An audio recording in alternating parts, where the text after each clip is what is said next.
Welcome to முப்படை defence academy. இன்னைக்கு நாம என்ன பார்க்க போறோம் அப்படின்னு பார்த்தீங்கன்னா, ஆர்மி ப்ரீவியஸ் இயர் கொஸ்டின்ஸ் பார்த்துட்டு இருக்கோம் இல்லைங்களா.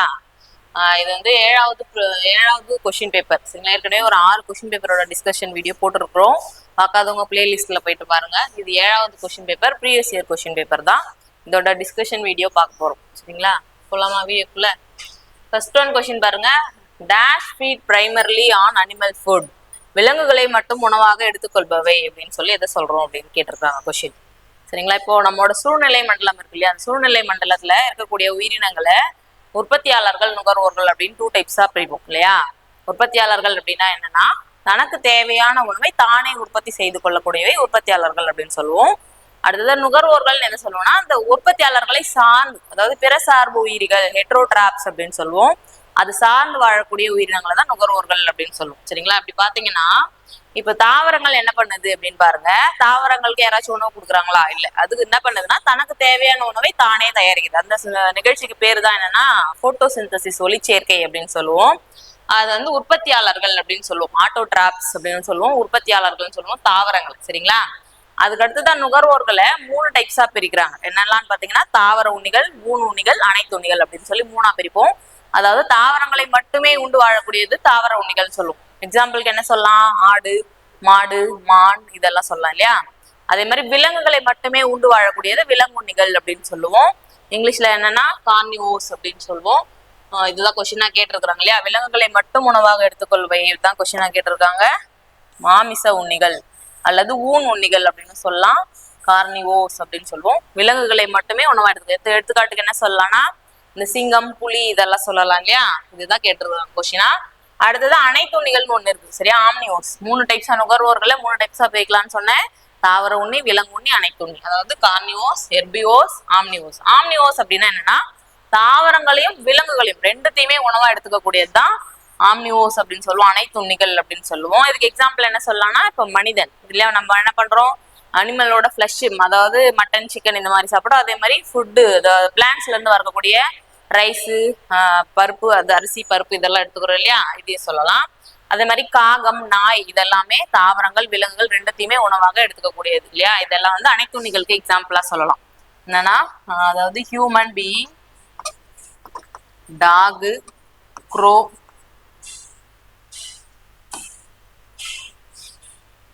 இதெல்லாம் வந்து அனைத்து உண்ணிகள், அதாவது ஆம்னிவோஸ்க்கு எக்ஸாம்பிளா சொல்லலாம் சரிங்களா. அதே மாதிரி கார்னிவோஸ்க்கு எக்ஸாம்பிள் வந்து லயன், டைகர் இதெல்லாம் சொல்லலாம். மாமிச உண்ணிகள் அதுதான். அடுத்து தாவர உண்ணிகளுக்கு எடுத்துக்காட்டு என்னன்னு சொல்லலாம்னா, அதாவது ஆடு, கோட்டு, மாடு இதெல்லாம் எக்ஸாம்பிளா சொல்லலாம் சரிங்களா. எக்ஸாம்பிளும் தெரிஞ்சு வச்சுக்கோங்க, இதையும் கொஸ்டினா கேட்கலாம் சரியா. அடுத்த கொஸ்டின் போலாம். அடுத்த கொஸ்டின் பாருங்க. செகண்ட் கொஸ்டின் பாருங்க. A magnet has dash poles. காந்தத்தின் துருவங்கள் எத்தனை? காந்தத்துக்கு எத்தனை துருவங்கள் இருக்கும் அப்படின்னு தெரியல. 2 துருவங்கள், 2 poles இருக்கும். மேக்னெட்டுக்கு 2 poles இருக்கும் இல்லையா. ஒண்ணு வந்து வட துருவம் நார்த், இன்னொன்று வந்து சவுத், வடக்கு துருவம், தென் துருவம் அப்படின்னு சொல்லுவோம் சரியா. இந்த துருவங்கள் எப்பவுமே ஒரு காந்தத்தை நம்ம தொங்க விடுறோம் அப்படின்னா, அது எப்பவுமே வடக்கு தெற்கு திசையில தான் நிற்கும் சரிங்களா. கிழக்கு மேற்கெல்லாம் நிற்காது. அதுதான் காந்தத்தோட துருவங்கள் அப்படின்னு சொல்லுவோம்.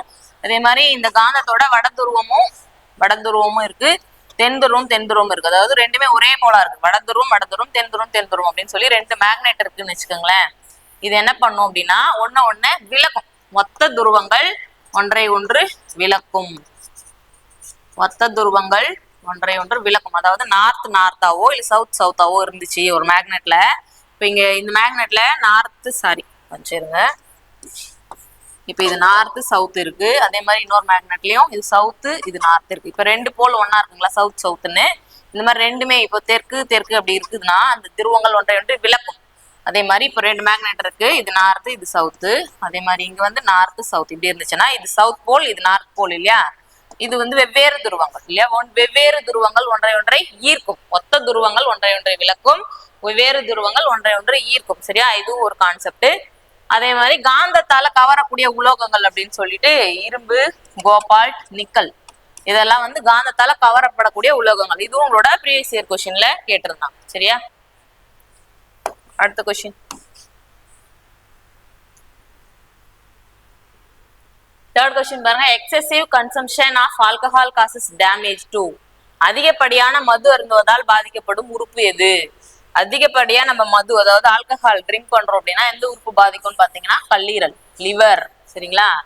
இது மட்டும் இல்லாம நமக்கு வந்து அதிகப்படியான மது எடுத்துக்கிறோம் அப்படின்னா கேன்சர் எல்லாம் கூட வர வாய்ப்பு இருக்கு. சரிங்களா? கேன்சர் வரும். அதே மாதிரி மூளையோட செயல்திறன் பாதிக்கும், அறிவாற்றல் குறையும், அடிக்கடி வந்து சோர்வு, மனச்சோர்வா இருக்கும், படபடப்பா இருக்கும், நினைவு திறன் குறையும், அது போக ஹை பிபி வரும், ஸ்ட்ரோக் வரும். இது எல்லாமே வந்து அதிகப்படியான மது அருந்ததால நமக்கு ஏற்படக்கூடிய பாதிப்புகள். சரிங்களா? இதுல எந்த உறுப்பு பாதிக்குதுன்னு கேட்டிருக்காங்க கொஸ்டின், கல்லீரல், லிவர். ஓகே, அடுத்த கொஸ்டின் போலாம். 4th கொஸ்டின் பாருங்க. ஆல்பர்ட் ஐன்ஸ்டீன் வாசிய. ஆல்பர்ட் ஐன்ஸ்டீன் அப்படின்றவர் யாரு அப்படின்னு கொஸ்டின் கேட்டிருக்காங்க. இவர் வந்து ஒரு இயற்பியலாளர், பிசிசிஸ்ட். ஆல்பர்ட் ஐன்ஸ்டீன் வந்து ஒரு பிசிசிஸ்ட், இயற்பியலாளர். இவர் வந்து ஒரு ஜெர்மனியை சேர்ந்த ஒரு இயற்பியலாளர். இவர் சார்பியல் கோட்பாடு அப்படின்னு ஒண்ணு கண்டுபிடிச்சிருக்கிறாரு. இதெல்லாம் ரொம்ப டெப்தா இருக்கும். சரிங்களா? இதுக்கு தான் ரொம்ப ஃபேமஸ். இவர் சார்பியல் கோட்பாடு கண்டுபிடிச்சார். அதே மாதிரி ஐன்ஸ்டீன் சமன்பாடு படிச்சிருப்போம், E = mc² அப்படின்னு சொல்லிட்டு. இதுக்கெல்லாம் ரொம்ப ஃபேமஸ் ஆனவர் ஐன்ஸ்டீன். இவர் யாருன்னா ஒரு இயற்பியலாளர். ஓகேவா? அடுத்த கொஸ்டின். 5வது கொஸ்டின் பாருங்க. AIDS is caused by. AIDS நோய் எதன் மூலம் பரவுகிறது? எய்ட்ஸ் எதன் மூலமா பரவுது அப்படின்னு பாத்தீங்கன்னா எய்ட்ஸ் வந்து ஒரு வைரல் டிசீஸ். சரிங்களா? வைரஸ்.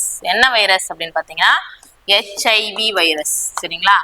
அதே மாதிரி எய்ட்ஸ் அப்படின்றதுக்கு ஒரு அப்ரிவேஷன் இருக்கு இல்லையா? Acute immuno deficiency syndrome. இந்த பேர்லயே இருக்கு. எய்ட்ஸ் அப்படின்றது என்ன அப்படின்னா அதாவது பெறப்பட்ட நோய் தடுப்பாற்றல் குறைபாட்டு நோய் அப்படின்னு சொல்லுவாங்க. அக்யூட் இம்யூனோ டெஃபிஷியன்சி சிண்ட்ரோம் அப்படின்னு சொல்லுவோம். இது என்னன்னா இந்த வைரஸ் நம்ம தாக்குச்சு அப்படின்னா நம்மளோட நோய் எதிர்ப்பு சக்தியை கொடுக்கக்கூடிய அந்த நோய் எதிர்ப்பு மண்டலத்தையே முற்றிலுமா அழிச்சிடும். வெள்ளை அணுக்கள் இருக்கு இல்லையா, அது முற்றிலுமா அழிச்சிடும். அதனால அவங்களுக்கு வந்து நோய் எதிர்ப்பு சக்தி ரொம்ப குறைவா இருக்கும். அப்போ என்ன பண்ணணும்னா அவங்களுக்கு ஈஸியா ஏதாச்சும் நோய் வந்து அட்டாக் ஆச்சு அப்படின்னா அதை தாங்குறதுக்கோ இல்லை அதை எதிர்த்து போராடக்கூடிய சக்தியோ அவங்க உடம்புல இருக்காது.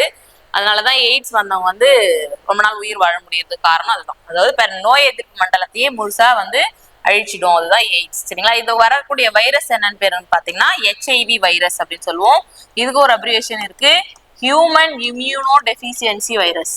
ஹியூமன் இம்யூனோ டெஃபிஷியன்சி வைரஸ் அப்படின்னு சொல்லுவோம். இந்த வைரஸ்னால வரக்கூடிய நோய் தான் எய்ட்ஸ், HIV வைரஸ். சரிங்களா? அடுத்த question. ECG is used for the diagnosis of filament of. ECG என்பது எந்த உறுப்பினை ஆராய பயன்படுகிறது? ECG நம்ம நிறைய வாட்டி கேள்விப்பட்டிருப்போம். ஹார்ட் அட்டாக்லாம் வருது, மார் வலிக்குது, மாரடைப்பு வர மாதிரி இருக்கு அப்படின்னு பாத்தீங்கன்னா அப்ப என்ன எடுப்பாங்கன்னு பாத்தீங்கன்னா ECG. அதாவது இதயம் துடிக்குது இல்லையா, இப்படி போகும், இப்படி போயிட்டு இப்படி இப்படி போகும். இதெல்லாம் நம்ம நிறைய டிவில படத்துல எல்லாம் பார்த்திருப்போம். இது எந்த கருவியோட வேலைன்னு பாத்தீங்கன்னா ECG. இது என்ன பண்ணுவாங்கன்னா மின் அதிர்வுகளை கொடுப்பாங்க. மின் அதிர்வுகளை கொடுத்து இதயத்துல ஏதாச்சும் அடைப்பு இருக்குதா இல்ல வேற ஏதாச்சும் ரத்தம், அதாவது ஹார்ட் பீட் ஒழுங்கா துடிக்குதா அப்படின்றதெல்லாம் கண்டறியக்கூடிய ஒரு கருவி தான் ECG அப்படின்னு சொல்லுவோம். சரிங்களா? எலக்ட்ரோ கார்டியோகிராம் அப்படின்னு சொல்லுவாங்க. எலக்ட்ரோ கார்டியோகிராம், இதுதான் ECG அப்படின்னு சொல்லுவோம். அதே மாதிரி EEGன்னு ஒண்ணு இருக்கு, எலக்ட்ரோ என்செஃபலோகிராம் அப்படின்னு சொல்லுவோம். இது வந்து மூளையில இருக்கக்கூடிய பாதிப்புகளை ஆராயக்கூடிய கருவி. எலக்ட்ரோ கார்டியோகிராம் ECG அப்படின்றது வந்து இதயத்துல இருக்கக்கூடிய கருவி, அதாவது இதயத்துல இருக்கக்கூடிய ஒரு நோயோ இல்ல இதய துடிப்போ அதெல்லாம் அளவிடக்கூடிய ஒரு கருவியா இருக்கும். சரிங்களா? அடுத்த கொஸ்டின். 7th கொஸ்டின் பாருங்க. Protons as dash charge. புரோட்டானின் மின்சுமை. புரோட்டான் நம்ம அணு பத்தி படிச்சிருப்போம்.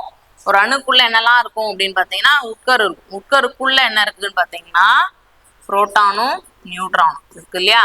உட்கருவை சுத்தி வெளிவட்டத்துல இருக்கக்கூடியதுதான் எலக்ட்ரான் அப்படின்னு சொல்லுவோம். இப்ப இதோட மின்சுமை தான் கேட்டிருக்கிறாங்க. இப்ப புரோட்டானோட மின்சுமை என்னன்னு பாத்தீங்கன்னா நேர்மின் சுமை, எலக்ட்ரானோட மின்சுமை எதிர்மின் சுமை, நியூட்ரானோட மின்சுமை வந்து 0, மின்சுமை அற்றது அப்படின்னு சொல்லுவோம்.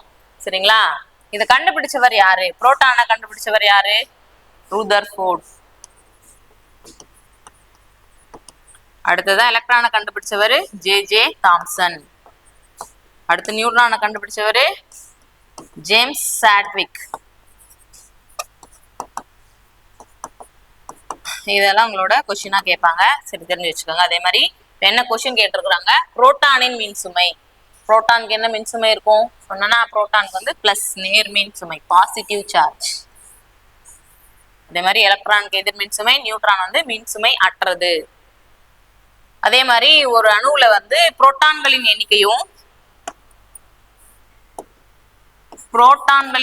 எலக்ட்ரான்களின் எண்ணிக்கையும் எப்பவுமே சமமா இருக்கும். சரியா? புரோட்டானோட எண்ணிக்கையும் ஒரு இப்போ ஹைட்ரஜன் அணு இருக்கு அப்படின்னு பாத்தீங்கன்னா அதுல ஒரு புரோட்டான் இருக்கும், ஒரு எலக்ட்ரான் இருக்கும். அதாவது எலக்ட்ரான் எண்ணிக்கையும் புரோட்டான் எண்ணிக்கை சமமாவே இருக்கு. எல்லா அணுக்கள்லயுமே புரோட்டான்கள் எண்ணிக்கை எலக்ட்ரான்கள் எண்ணிக்கை சமமா இருக்கும். அதாவது இது வந்து புரோட்டான் வந்து பிளஸ் சார்ஜ் இல்லையா, எலக்ட்ரான் வந்து மைனஸ் சார்ஜ் இல்லையா, இது ரெண்டு ஈக்குவல் ஆயிடும். அதாவது இந்த சம எண்ணிக்கையில் இருக்கும். அதனாலதான் அணு எப்பவுமே ஒரு மின் நடுநிலையானது அப்படின்னு சொல்லுவோம். ரெண்டுமே ஈக்குவல் நம்பர்ல இருக்கும், அதனாலதான் நடுநிலையோட இருக்கும். அடுத்த கொஸ்டின் போலாம். 8th கொஸ்டின் பாருங்க. Haemoglobin is found in. Haemoglobin எதில் உள்ளது? நிறைய வாட்டி படிச்சிருவோம், திருப்பி ரிப்பீட்டட் ஆகிற கொஸ்டின் தான் இதுவும். ஹீமோகுளோபின் எதுல இருக்கு அப்படின்னு பாத்தீங்கன்னா பிளட், ரத்தம். சரிங்களா? ரத்தத்துல 3 வகையான அணுக்கள் இருக்குன்னு பாத்துருக்கிறோம். அதுல மெயினா எதுல இருக்கும் அப்படின்னு பாத்தீங்கன்னா ஆர்பிசி, ரத்த சிவப்பணுக்கள், எரித்ரோசைட்ஸ் அப்படின்னு சொல்லக்கூடிய ரத்த சிவப்பணுக்கள் இருக்கக்கூடியதுதான் ஹீமோகுளோபின். சரிங்களா? இந்த ஹீமோகுளோபின்ல அயன் அப்படின்ற ஒரு எலிமெண்ட் இருக்கு. சரிங்களா? அயன் அப்படின்ற ஒரு மினரல் இருக்கு. இந்த அயன் இருக்கிறதுனாலதான் ரத்தம் வந்து சிவப்பு நிறத்துல இருக்கு அப்படின்றதையும் நம்ம கொஸ்டின்ல பாத்துருப்போம். இது ஒரு கொஸ்டினா கேட்டுருக்காங்க. அதே மாதிரி இந்த அயன் சத்து குறைபாட்டுனால வரக்கூடிய நோய் என்ன அப்படின்னு கேட்டிருப்பாங்க. இது என்னன்னு பாத்தீங்கன்னா அனீமியா. சரிங்களா? ரத்தத்துல இருக்கக்கூடிய அயன் குறைபாட்டுனால என்ன நோய் வரும் அப்படின்னு பாத்தீங்கன்னா அனீமியா, ரத்த சோகை அப்படின்னு சொல்லுவோம் இங்கிலீஷ்ல. அது தமிழ்ல இங்க ரத்த சோகை, இங்கிலீஷ்ல அனீமியா அப்படின்னு சொல்லுவோம். அதே மாதிரி விட்டமின் B12 சயனோகோபாலமைன் அப்படின்னு சொல்லக்கூடிய விட்டமின் B12னால வரக்கூடிய நோயும் வந்து என்னன்னு பாத்தீங்கன்னா அனீமியா தான். இதெல்லாம் வந்து ரத்தத்துல இந்த அயன் கண்டென்ட் குறையறதுனால வரக்கூடிய டிசீஸ். சரி, அப்ப ஹீமோகுளோபின் எங்க இருக்கும்னு பாத்தீங்கன்னா ரத்தத்துல. ஓகே, அடுத்த கொஸ்டின் பாருங்க. What is the major substance making up the human body? கீழ்கண்டவற்றுள் மனித உடலில் முதன்மையாக காணப்படுவது எது? மனித உடல்ல முதன்மையா இருக்கக்கூடியது எதுன்னு பாத்தீங்கன்னா வாட்டர். சரிங்களா? நீர். எவ்வளவு பர்சன்டேஜ் இருக்கும் அப்படின்னு பாத்தீங்கன்னா 65% இருக்கும். ஒரு சிலவங்களுக்கு, அதாவது குழந்தைங்களுக்கு, வயதானவங்களுக்கு, பெரியவங்களுக்கு, அடல்ட்டுக்கு அந்த மாதிரி ரேஞ்சஸ் மாறும். இப்போ 65 to 70 அப்படின்னு சொல்லலாம். இந்த அளவுக்கு நீர் மட்டும் தான் மனித உடல்ல ஒரு முதன்மையான பாகமா இருக்கும். அப்படியே பாத்தீங்கன்னா இதெல்லாம் நம்மளோட உணவுல இருக்கக்கூடிய முக்கிய ஊட்டச்சத்துக்கள்னு படிச்சிருப்போம் இல்லையா? கார்போஹைட்ரேட், கொழுப்பு, புரதம், இதெல்லாம் ஒரு குறிப்பிட்ட அளவு தான் இருக்கும். சரிங்களா? முதன்மையா எது இருக்கும் அப்படின்னு பாத்தீங்கன்னா நீர் மட்டும்தான் இருக்கும். அடுத்த கொஸ்டின். இந்த கொஸ்டின் பாருங்க, இது அடிக்கடி ரிப்பீட்டடா இதோட ப்ரீவியஸ் இயர் கொஸ்டின்ல 3வது வாட்டியா வந்திருக்குது. 1 horse power is equal to how many watts? ஒரு குதிரை திறன் என்பது எத்தனை வாட்டுக்கு சமம்? நிறைய வாட்டி படிச்சிட்டோம். ஒரு குதிரை திறன் அப்படின்றது 746 வாட்டுக்கு சமம். இது எதற்காக அளக்குறாங்க, எதற்காக யூஸ் பண்றாங்க அப்படின்னு பாத்தீங்கன்னா மின் திறனை அளவிடக்கூடிய ஒரு அலகு. FES சிஸ்டத்துல மின் திறனை அளவிடுறதுக்காக யூஸ் பண்ணக்கூடிய ஒரு அலகு. அதே மாதிரி நம்ம நடைமுறையில என்ன அலகு யூஸ் பண்றோம் அப்படின்னு பாத்தீங்கன்னா 1 கிலோவாட் ஹவர் அப்படின்றதான் ஒரு யூனிட் அப்படின்னு சொல்லி போன கிளாஸ்ல சொல்லியிருப்பேன். அதே மாதிரி இதோட SI மின் திறனோட SI யூனிட் என்னன்னு பாத்தீங்கன்னா வாட் வினாடி அப்படின்னு சொல்லி படிச்சிருப்போம். ஓகேவா? இது சம்பந்தமா வேற எதுவும் இல்ல, இது நிறைய வாட்டி பார்த்துட்டோம். ஓகே, அடுத்த கொஸ்டின்.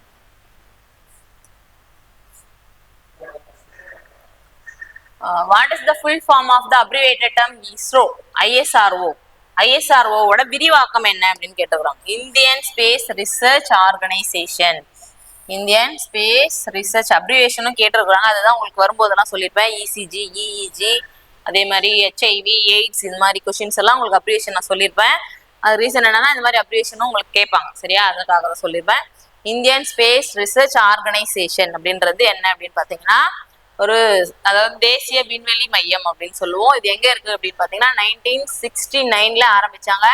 பெங்களூர்ல இருக்கு. சரிங்களா? எங்க இருக்குன்னா பெங்களூர்ல இருக்கு. இந்தியாவோட ஃபர்ஸ்ட் சேட்டலைட் ஆரியபட்டா இருக்கு இல்லையா? அது எது மூலயமா அனுப்பிச்சாங்க அப்படின்னு பாத்தீங்கன்னா அந்த ISRO அமைப்பு மூலயமா தான் முதல்ல விண்ல செலுத்தினாங்க. அதே மாதிரி வேற என்ன சொல்லலாம் இதுல, இதோட தலைமையகம் எங்க அப்படின்ற மாதிரி கொஸ்டின் கேட்பாங்க. தலைமையிடம் எங்கன்னு பாத்தீங்கன்னா பெங்களூர். அடுத்த கொஸ்டின் போலாம்.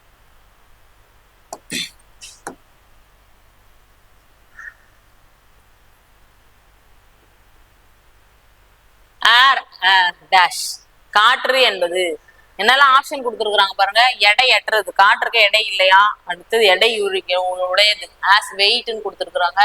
அடுத்து வேக்யூம், வெற்றிடமானதா அப்படின்னு கேட்டிருக்காங்க. அடுத்த ஆப்ஷன் பாருங்க மேற்கண்ட ஏதும் இல்லை. 4 ஆப்ஷன் பாருங்க. காற்று என்பது சரி, ஃபர்ஸ்ட் காற்று அப்படின்றது என்ன அப்படின்னு பார்க்கலாமா? காற்று அப்படின்றது என்னன்னா நம்ம அதாவது நம்ம பூமியை சுத்தி இருக்கக்கூடிய ஒரு நிறமற்ற, மனமற்ற, கண்ணாலே பார்க்க முடியாத ஒரு வாயு அப்படின்னு சொல்லலாம் இல்லையா? அதுக்கு என்ன இருக்குது அப்படின்ற மாதிரி கொஸ்டின் கேட்டிருக்கிறாங்க. இப்ப நிறமற்றதுன்னு சொல்லிட்டோம், மனமற்றதுன்னு சொல்லிட்டோம், கண்ணால பார்க்க முடியாது அப்படின்னு சொல்லிட்டோம். சரி, வேற எப்படி இருக்கும் அப்படின்னா காற்று ஒரு கலவை. எப்படி இருக்கும் அப்படின்னு பாத்தீங்கன்னா காற்று ஒரு கலவை, ஏர் இஸ் எ மிக்ஸ்சர் அப்படின்னு சொல்லுவோம். சரி, என்னெல்லாம் இருக்குது நம்ம ஏற்கனவே படிச்சுட்டோம். வளிமண்டலத்துல என்னெல்லாம் வாயுக்கள் இருக்குது அப்படின்னு சொல்லி பார்த்திருப்போம் இல்லையா? நைட்ரஜன் 78%, ஆக்சிஜன் 21%, அதர் கேசஸ் 1% இருக்கு அப்படின்னு சொல்லி பார்த்திருக்கோம். இதெல்லாம் கலந்த ஒரு கலவை தான் காற்று அப்படின்னு சொல்றோம். காற்று ஒரு கலவை அப்படின்னு சொல்றோம். இது சரியா? இந்த கலவை, காற்று ஒரு கலவை அப்படின்னு கண்டுபிடிச்சவர் யாருன்னு பாத்தீங்கன்னா ஜோசப் பிரிஸ்லி. ஜோசப் பிரிஸ்லி அப்படின்னு சொல்லக்கூடியவர். இவர் தான் முதல்ல காற்றுல இந்த வாயுக்கெல்லாம் கலந்துருக்குது அப்படின்னு கண்டுபிடிச்சாரு. அதே மாதிரி ஆக்சிஜன், சரியா? ஆக்சிஜனை கண்டுபிடிச்சவர் யாரு தான்? இவர் தான், ஜோசப் பிரிஸ்லி. இவர் தான் கண்டுபிடிச்சாரு. உயிரினங்கள் எல்லாமே சுவாசிக்கிறதுக்கு தேவையான ஒரு வாயு என்னன்னு பாத்தீங்கன்னா ஆக்சிஜன் இல்லையா? அதனால ஆக்சிஜன் இல்லாம எந்த உயிரினங்களும் உயிர் வாழ முடியாது. அடுத்து இங்க என்னதான் கேட்டிருக்காங்கன்னு பாருங்க. எடை உடையது அப்படின்றது தான் ஆப்ஷன். இது நம்ம எல்லாமும் சின்ன கிளாஸ்ல படிச்சிருப்போம். ஏர் ஆஸ் வெயிட். இது என்னன்னா, அதாவது ஒரு பலூன் காத்து ஊதிட்டு இன்னொரு பலூன்ல காத்தும் இல்லாம ஒரு பேலன்ஸ் குச்சியில வச்சு பேலன்ஸ் பண்ணி பார்க்கும்போது காத்து நம்ம ஊதி இருக்கிற அந்த பலூன் வந்து கீழே இறங்கும். பேலன்ஸ்ல பாத்திருப்பீங்க இல்லையா? அதுதான் வந்து காற்றுக்கு எடை இருக்குது அப்படின்றத நிரூபிக்கக்கூடிய ஒரு எக்ஸ்பெரிமெண்ட். காத்து இல்லாத பலூன் பக்கம் வந்து மேல இருக்கும், காத்து இருக்கிற பலூன் வந்து கீழே இறங்கி இருக்கும். ஒரு குச்சியில ஒரு பலூன் இருக்கு அப்படின்னு பாத்தீங்கன்னா இது வந்து இப்படி இருக்கு. இதுல வந்து காத்து நம்ம ஃபில் பண்ணிருக்கோம், வாயில ஊதி ஃபில் பண்ணிருக்கோம். இந்த பேலன்ஸ் குச்சியில வச்சு பேலன்ஸ் போடுறோம் அப்படின்னு பாத்தீங்கன்னா இது வந்து கீழே இறங்கும். சரிங்களா? அப்போ காற்றுக்கு எடை இருக்குது அப்படின்றத நம்ம அறியலாம். அப்போ காற்று எடை உடையது. ஓகேவா? அடுத்த கொஸ்டின் போலாம்.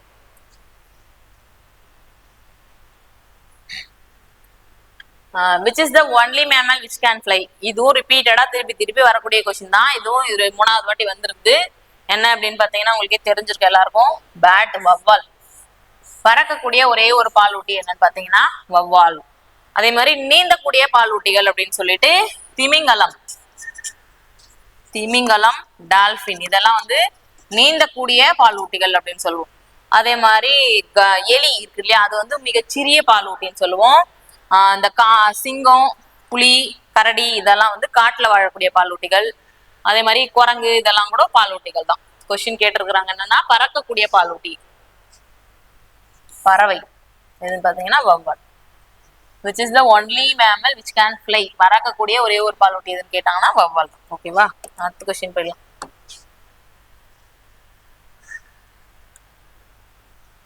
Ozone gas saves us from? Ozone படலம் எதிலிருந்து நம்மை பாதுகாக்கிறது அப்படின்னு கொஸ்டின் கேட்டிருக்கிறாங்க. சரியா? ஓசோன் படலம் எங்க இருக்கு அப்படின்னு பாத்தீங்கன்னா பூமியோட வளிமண்டலத்துல 5 அடுக்குகளா பிரிச்சிருக்கிறோம், படிச்சிருக்கிறோம் இல்லையா? இதுல ஸ்ட்ராட்டோஸ்பியர், அடுக்கு வளிமண்டலம் அப்படின்னு சொல்லக்கூடிய ஸ்ட்ராட்டோஸ்பியர்ல தான் ஓசோன் அப்படின்ற ஒரு லேயர் இருக்கு. சரிங்களா? இது என்ன பண்ணுது அப்படின்னு பாத்தீங்கன்னா சூரியன் கிட்ட இருந்து வரக்கூடிய அந்த புற ஊதா கதிர்கள், சூரியன் கிட்ட இருந்து வரக்கூடிய அந்த இயற்கையிலேயே வரக்கூடிய ஒரு புற ஊதா கதிர்கள் அப்படின்னு சொல்லுவோம். இந்த புற ஊதா கதிர்கள் நமக்கு வந்து தோல்ல சன்லைட், விட்டமின் டி இருக்கு இல்லையா? இது உற்பத்தி பண்றதுக்கு அவசியம் தான். ஆனா அளவுக்கு அதிகமா போகும்போது என்ன பண்ணும்னா தோல்ல ஒரு சில வியாதிகள்லாம் வரும். தோல் சுருக்கமாயிடும். அதே மாதிரி கேன்சர் வரும், ஸ்கின் கேன்சர் வரும். இதையெல்லாம் தடுக்கக்கூடியதா எது இருக்குன்னு பாத்தீங்கன்னா இந்த புற ஊதா கதிர்களோட அளவை குறைக்கக்கூடியதா, தடுக்கக்கூடியதா எது இருக்குன்னு பாத்தீங்கன்னா இந்த ஓசோன் லேயர் அப்படின்னு சொல்லக்கூடியது. இது எங்க இருக்குதுன்னு பாத்தீங்கன்னா நம்மளோட எர்த் பிளானட் இருக்கு இல்லையா? புவி அப்படின்ற பிளானட்டை மட்டும் தான் இருக்கு இந்த ஓசோன் லேயர் ஸ்பெஷலா, வேற எங்கேயுமே இல்லை. அதனாலதான் புவி வந்து நம்ம வாழக்கூடிய ஒரு சூழல் அமைப்பா இருக்கு அப்படின்னு சொல்லலாம். அதே மாதிரி காற்று இருக்கு, நீர் இருக்கு, ஓசோன் லேயர் இருக்கு. இதெல்லாம் வந்து நம்ம பூமியில வாழறதுக்கான ஒரு முதன்மையான இவைகள். சரியா? இப்போ இந்த ஓசோன் சொல்லிட்டு இல்லையா? இந்த ஓசோன் லேயர் என்ன பண்ணுதுன்னா சூரியன் கிட்ட இருந்து வரக்கூடிய இந்த புற ஊதா கதிர்களை வந்து என்ன பண்ணும், புற ஊதா கதிர்கள்ல இருந்து நம்மள பாதுகாக்குது. சரியா? இந்த ஓசோன் லேயரும் கொஞ்சம் கொஞ்சமா குறைஞ்சிட்டே வருது, சிதிஞ்சிட்டே வருது அப்படின்னு சொல்றாங்க. ஏன் அப்படின்னு பாத்தீங்கன்னா நம்ம இந்த CFC அப்படின்னு சொல்லி இந்த ஃப்ரிட்ஜ்ல எல்லாம் யூஸ் பண்ணக்கூடிய குளோரோஃப்ளூரோ கார்பன், CFC அப்படின்னு சொல்லக்கூடிய குளோரோஃப்ளூரோ கார்பன் இதெல்லாம் யூஸ் பண்றோம். அதே மாதிரி இந்த வாகனங்கள், தொழிற்சாலைகள் இதுல இருந்து போகக்கூடிய இந்த நச்சு வாயுக்கள் இதெல்லாம் என்ன பண்ணுதுன்னா இந்த ஓசோனோட அளவை குறைக்குது. அந்த மாதிரி குறைக்கும் போது என்ன பண்ணோம்னா சன் கிட்ட இருந்து இந்த அல்ட்ரா வயலட் ரேஸ் வந்து டைரக்டா நம்மளோட ஸ்கின்ல படும். அதனால நமக்கு டிசீஸ் எல்லாம் வரும். சரிங்களா? அடுத்த கொஸ்டின். இந்த கலர் ஆஃப் வாட்டர் இஸ், தண்ணீரின் நிறம் என்ன? தண்ணீரோட நிறம் என்னன்னு கேட்டிருக்கிறாங்க. ஆப்ஷன் பாருங்க, நீலம், நிறமற்றது, பழுப்பு, வெள்ளை கொடுத்துருக்குறாங்க. வெள்ளை கலரா? இல்ல, நிறமற்றது. சரியா? தண்ணி வந்து கலர்லெஸ், நிறமே இல்லை. தண்ணிக்குன்னு ஏதாச்சும் கலர் சொல்ல முடியுமா? வெள்ளைன்னு சொல்லுவீங்களா? இல்ல, பால் தான் வெள்ளை கலர்னு சொல்ல முடியும். இப்ப தண்ணியோட கலர் என்னன்னா கலர்லெஸ் அப்படின்னு சொல்லுவோம். சரி, அப்ப தண்ணி அதோட மூலக்கூறு வாய்ப்பாடு என்னன்னு பாத்தீங்கன்னா H2O அப்படின்னு சொல்லுவோம். நீரோட மூலக்கூறு வாய்ப்பாடு. இது மாதிரி 2 ஹைட்ரஜன் அணுக்கள் ஒரு ஆக்சிஜன் அணு சேர்ந்து உருவாக்குறது தான் நீர் அப்படின்னு சொல்லி யார் கண்டுபிடிச்சாருன்னு பாத்தீங்கன்னா லவாய்ஷியர் அப்படின்றவரை கண்டுபிடிச்சார். அதே மாதிரி காற்று எப்படி நம்ம உயிரினங்கள் வாழ்றதுக்கு அவசியமானதோ அதே மாதிரி நீரும் எல்லா உயிரினங்களும் வாழ்றதுக்கு, தாவரங்கள், விலங்குகள், பூச்சிகள் எல்லாமே வாழ்றதுக்கு அவசியமானது எதுன்னு பாத்தீங்கன்னா நீர் இல்லையா? இது வந்து H2O அப்படின்ற ஒரு மூலக்கூறு வாய்ப்பாட்டுல சொல்லுவோம். இதை கண்டுபிடிச்சவர் யாருன்னா லவாய்சியர். 2 ஹைட்ரஜன் அணுக்களும் ஒரு ஆக்சிஜன் அணுவும் சேர்ந்து நீர் உருவாகி இருக்கு அப்படின்றத கண்டுபிடிச்சவரு லவாய்சியர் அப்படின்னு சொல்லுவோம். அதே மாதிரி பூமியோட சர்ஃபேஸ்ல எவ்வளவு வாட்டர் இருக்கு அப்படின்னு பாத்தீங்கன்னா பூமி எவ்வளவு ஆனதுன்னு பாத்தீங்கன்னா 71%, 71% வந்து வாட்டர் நீர் இருக்கும்.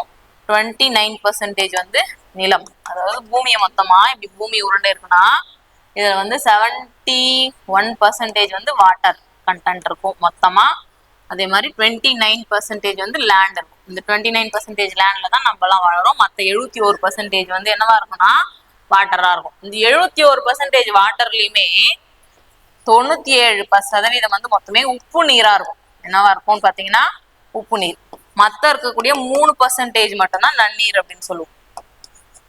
இந்த நன்னீர் தான் நம்மளோட குடிக்கிறதுக்கு, துவைக்கிறதுக்கு, சமைக்கிறதுக்கு, அதே மாதிரி விவசாயத்துக்கு, ஃபேக்டரி எல்லாத்துக்குமே யூஸ் பண்ணக்கூடியது இந்த 3% நன்னீர் தான். அளவுல ரொம்ப குறைவா தான் இருக்கு இல்லையா? மற்றபடி இந்த 97% நீரும் வந்து கடல்ல அந்த மாதிரி பெருங்கடல்கள்ல எல்லாம் இருக்கும், உப்பு நீரா இருக்கக்கூடியது. இதை நம்ம எதுக்குமே யூஸ் பண்ண முடியாது. சரிங்களா? அதனால 3% நீர் தான் நம்ம கிட்ட இப்போதைக்கு இருக்கு. அது அளவா பயன்படுத்தினா நம்ம எதிர்கால சந்ததிகளுக்கு விட்டுட்டு போறோம். சரிங்களா? இந்த கொஸ்டினோட ஆன்சர் என்ன பாருங்க, தண்ணீரின் நிறம் என்னன்னா நிறமற்றது. Okay, thank you.